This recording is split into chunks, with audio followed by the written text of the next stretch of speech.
Traders, आज हमने यहाँ पे 1578 का प्रॉफिट किया है बैंक निफ्टी में। 47,600 की कॉल को हमने यहाँ पे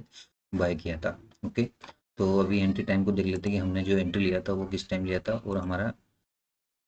जो एंट्री हुआ था वो 939 के आसपास में हमने 271 की स्ट्राइक प्राइस के यहाँ पे एंट्री लिया था, और 1022 के आसपास में हमने 324 पे यहाँ पे इसको सेल कर दिया था। ओके, तो यहाँ पे हमें लगभग 55 पॉइंट के आसपास हमने यहाँ पे कैप्चर किए हैं। ये जो बीच में ये कैंसिल दिया हुआ है, ये हमने एक ऑर्डर बुक लगाया था स्टॉप लॉस का, उसको हमने यहाँ पे कैंसिल किया था, क्योंकि जिस टाइम पे हम टारगेट के पास चल रहे थे उस टाइम ने उसको कैंसिल यहाँ पे कर दिया था। ठीक है, तो अभी लॉजिक को समझ लेते हैं हमने किस लॉजिक के अकॉर्डिंग ट्रेड लिया था यहाँ पे। तो सबसे पहले हम जो प्रीवियस एनालिसिस करते हैं उसको समझते हैं कि सबसे पहले हमें यहाँ पे क्या है कि मार्केट में यहाँ पे बायर अवेलेबल थे और यहाँ पे मार्केट में सेलर भी अवेलेबल थे, क्योंकि ये क्लोजिंग प्राइस है, इसके पास में दोनों यहाँ पे अवेलेबल रहते हैं। लास्ट डे जब मार्केट क्लोजिंग देता है तो बायर भी एक्टिवेट रहते हैं, सेलर भी एक्टिवेट रहते हैं। ओके, और यहाँ पे ऑलरेडी सेलर एक्टिवेट है, क्योंकि मार्केट ने इस रेंज का ब्रेकआउट किया, तो यहाँ जिन्होंने सेलिंग किया या फिर यहाँ जिन्होंने सेलिंग किया उसका उनका स्टॉप लॉस यहाँ कहीं रहेगा। और फिर मार्केट ने जो 47,500 का एक PSY लेवल है, जब इसको भी ब्रेक किया तो यहाँ भी मार्केट में सेलर ही एक्टिवेट रहेगा। तो इसके अकॉर्डिंग मार्केट ने यहाँ गैप अप ओपनिंग दिया है, तो गैप अप ओपनिंग दिया तो हम यहाँ पे अब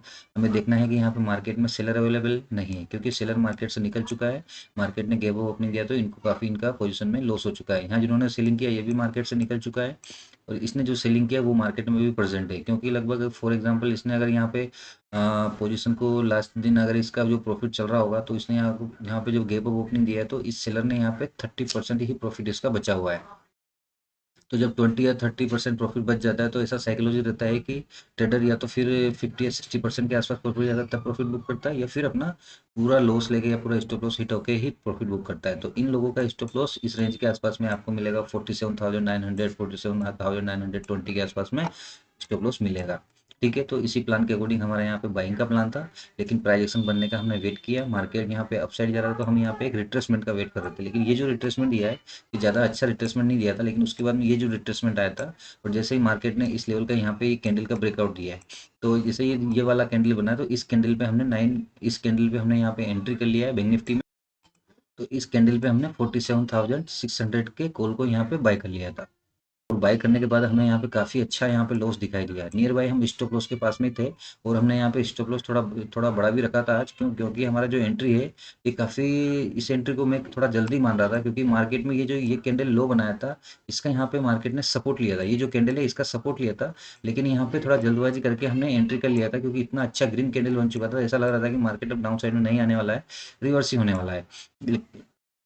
तो ये मार्केट यहाँ पे डाउन साइड में क्यों आया? मार्केट डाउन साइड में इसलिए आया क्योंकि बैंक निफ्टी ने जो डे लो है उसका बैंक निफ्टी ने यहाँ पे सपोर्ट लिया था। सपोर्ट लिया था, जैसे ही इस टाइप का वीक वाला जो कैंडल बनता है तो यहाँ पे मैक्सिमम बाइंग होता है, तो उनका स्टॉप लॉस खाने मार्केट डाउन साइड में आता है। तो इसीलिए मार्केट यहाँ पे डाउन साइड में आया, और यहाँ पे काफ़ी अच्छा हमें लॉस दिखाई दिया, लेकिन यहाँ कॉन्फिडेंस था कि मार्केट अपसाइड में मूवमेंट जरूर कर सकता है, क्योंकि अगर यहाँ पे मार्केट अपसाइड में मूवमेंट नहीं करेगा तो थोड़ा डाउन साइड में अगर मार्केट आ गया तो फिर एक साइकोलॉजिकल लेवल है, फिर यहाँ पे बायर एक्टिवेट होगा, फिर मार्केट को डाउन साइड में जाना पड़ेगा, और यहाँ पे जो सेलर है मार्केट इन सेलर को प्रॉफिट दे देगा। तो मार्केट सबसे पहले नियर बाय जो स्टॉप लॉस अवेलेबल रहते हैं उनको टारगेट हिट करता है, तो सबसे नियर बाय मार्केट में ये सेलर अवेलेबल है। मार्केट ने इस तरीके की सेलिंग दिखाया, तो ये सेलर जो है, यहाँ जो सेलर है वो कॉन्फिडेंस में आ गए, और यहाँ भी मार्केट में सेलर एक्टिवेट हो गए, क्योंकि एक एम पैटर्न मार्केट इस तरीके से यहाँ बना चुका था, तो यहाँ पे सेलर ही एक्टिवेट हो गए। ओके, और ये जो बायर थे इनको यहाँ पे जब गैप अप ओपनिंग दिया तो यहाँ पे काफ़ी अच्छा प्रॉफिट दिखाई दिया, और जब मार्केट नीचे आया तो इनका प्रॉफिट जो है 50% 60% के आसपास हो गया, तो ये भी मार्केट से निकल चुका है। तो ओवरऑल यहाँ पे फाइनली यहाँ पे सेलर ही मार्केट में अवेलेबल है, तो मार्केट को अपसाइड में यहाँ पे जाना था, तो इसीलिए हमने थोड़ा यहाँ पे वेट किया। लॉस भी हमें यहाँ पे काफ़ी अच्छा दिखाई दे रहा था, नियर बाय हम स्टॉप लॉस के हिट पास में ही थे, और 4 से 5 पॉइंट ही हमारा स्टॉप लॉस बचा था। उसके बाद में मार्केट ने वापस ये इस तरीके की कैंडल बनाई, और एक ये बहुत ही अच्छा मार्केट ने यहाँ पे मूवमेंट दिया। मूवमेंट देने के बाद में हमने यहाँ पे टारगेट को बुक कर लिया। ओके, और टारगेट हमने कम ही बुक किया, क्योंकि हमारा जो टारगेट था वो लगभग 2000 के आसपास हम टारगेट रखते हैं, लेकिन हमने 1500 के आसपास ही टारगेट बुक किया। वो क्यों किया इसको थोड़ा लॉजिक को समझ लेते हैं,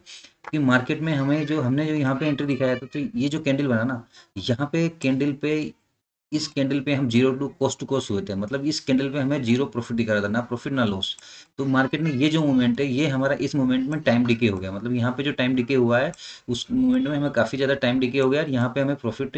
दिखाने लगा था। तो इस मूवमेंट में हमने जो कैप्चर किया उस प्रॉफिट को कैप्चर करके हम यहाँ पे मार्केट से निकल गए। हाँ, यहाँ पे हम बड़े थोड़ा अच्छा प्रॉफिट का वेट कब करते, अच्छे प्रॉफिट का वेट कब जब करते, मार्केट ने जो डे हाई बनाया हुआ था यहाँ पे मार्केट आकर थोड़ा रुकता, थोड़ा रुकता मार्केट, यहाँ मार्केट आके थोड़ा एम पैटर्न बनाता, सेलर को एक्टिवेट करता और स्टॉप लॉस क्रिएट करता, फिर मार्केट अपसाइड में जाता। तो एक यहाँ पे अच्छा टारगेट हम यहाँ पे लेके चलते हैं, लेकिन मार्केट ने इसको क्या है कि डायरेक्ट ब्रेकआउट कर दिया। तो डायरेक्ट ब्रेकआउट होता है किसी भी लेवल का, तो यहाँ पे एक सेलर ही, एक बायर ही एक्टिवेट होता है, क्योंकि इस लेवल का भी डायरेक्ट ब्रेकआउट हुआ है और ये जो है 47,830 का लेवल है, इसको भी मार्केट ने डायरेक्ट ब्रेकआउट दिया है, तो यहाँ पे बायर ही एक्टिवेट होगा। तो इसलिए हमने यहाँ पोजीशन को एग्जिट कर दिया और देखिए उसके बाद मार्केट साइडवेज रहा, साइडवेज रहने के बाद मार्केट ने एक स्विंग बनाया। ये क्यों बनाया? क्योंकि यहाँ पे मार्केट में सेलर किया, यहाँ पे सेलिंग किया, तो उनका स्टॉप लॉस हिट करने के लिए मार्केट ने बनाया, और उसके बाद मार्केट फिर यहाँ पे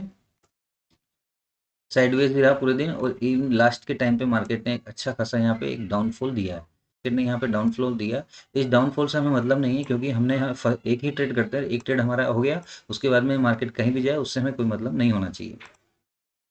ठीक है, तो अभी ये क्यों आया इसको थोड़ा समझ लेते हैं, क्योंकि मार्केट में जब ये मूवमेंट हुआ है, इसका डायरेक्ट ब्रेकआउट हुआ है, इस लेवल का डायरेक्ट ब्रेकआउट हुआ है, यहाँ पे बाइंग हुआ है, फिर यहाँ पे भी बाइंग हुआ है, और फिर ये जो ब्रेकआउट हुआ है इसका भी बाइंग हुआ है, तो ओवरऑल यहाँ पे बायर ही थे, तो मार्केट धीरे धीरे बायर को यहाँ पे स्टॉप लॉस हिट करने लग गया। और फिर यहाँ जो बाइंग हुआ था, ये जो बाइंग हुआ था, इन बायर का भी यहाँ पे स्टॉप लॉस अवेलेबल था, तो मार्केट ने इस तरीके से एक अच्छा खासा सेलिंग दिया, और सेलिंग देने के बाद मार्केट ने जितना भी यहाँ पे बायर था उनको सबको स्टॉप लॉस हिट कर दिया। ठीक है, और यहाँ पे सेलर भी मार्केट में बहुत ही कम एक्टिवेट हुए, क्योंकि सेलर जब किसी लेवल का ब्रेकआउट होता है तो एक थोड़ा इस तरीके से रिट्रेसमेंट का वेट करता है, फिर एंट्री करता है, तो सेलर को यहाँ पे मार्केट ने एंट्री करने का मौका ही नहीं दिया, और मार्केट ने